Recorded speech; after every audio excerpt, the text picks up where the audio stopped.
I think it's a very important section, کیونکہ یہاں پر ہم جو بات کرتے ہیں نفسیات کے حوالے سے، آپ نے ویسے ہی انٹروڈکشن میں کہہ دیا کہ نفسیاتی بیماری پاگل پن نہیں ہے. نفسیات کا مطلب ہی دماغ ہے، اور نفسیاتی بیماری کا مطلب ہے دماغ کی بیماری، اور دماغ کی ہزاروں بیماریاں ہیں، گھبراہٹ ہے، بے چینی ہے، مایوسی ہے. تو ہر بیماری پاگل پن نہیں ہوتی، اور یہی وجہ ہے کہ اگر ارلی سٹیج پہ دکھایا جائے تو پھر بہت سی پرابلم سالو ہو سکتی ہے. جہاں تک ڈومیسٹک وائلنس کا تعلق ہے، سیم اپلائز، کیونکہ ہوتا یہ ہے کہ ڈومیسٹک وائلنس ایسے ہی سٹارٹ نہیں ہو جاتی. یہ نہیں ہے کہ پہلے دن کوئی نفسیات کا مسئلہ ہے اور اس نے ڈومیسٹک وائلنس میں جو ہے نا وہ انگیج ہو گیا. کئی دفعہ 6 8 10 مہینے یا سال 2 سال پرانے مسئلے ہوتے ہیں، اور پھر اینڈ ریزلٹ ڈومیسٹک وائلنس کی طرف ہوتا ہے،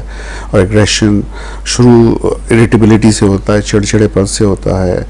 اور پھر تھوڑا سا غصہ آنا شروع ہوتا ہے، انسان سپریس کرتا ہے، پھر اس کو ایکسپریس کرتا ہے، اور پھر فزیکل ایگریشن کی طرف نیکسٹ سٹیج آتا ہے. یوزلی جو میں دیکھتا ہوں سائیکائٹری میں، نفسیات میں جو ڈومیسٹک وائلنس کے ایشوز نظر آتے ہیں، ان کا پہلا تو تعلق نفسیات کی بیماریوں سے ہی ہے، جو کہ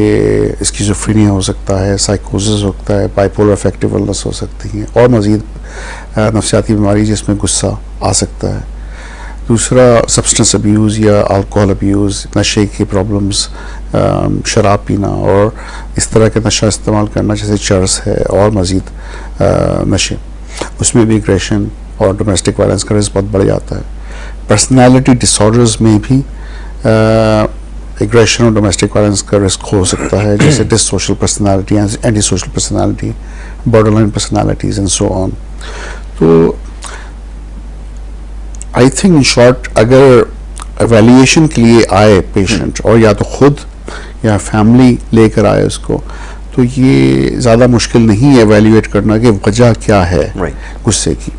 اور آپ ارلی سٹیج میں اس کو ڈیل کر سکتے ہیں. کمبینیشن آف دوائیاں، سائیکو تھراپی اس کو مینیج کر سکتی ہیں، اور یہ بالکل صحیح کہہ رہے ہیں، بہت سے رشتے ٹوٹنے سے بچ سکتے ہیں، بہت سے گھر جو ہیں وہ افیکٹ ہوتے ہیں.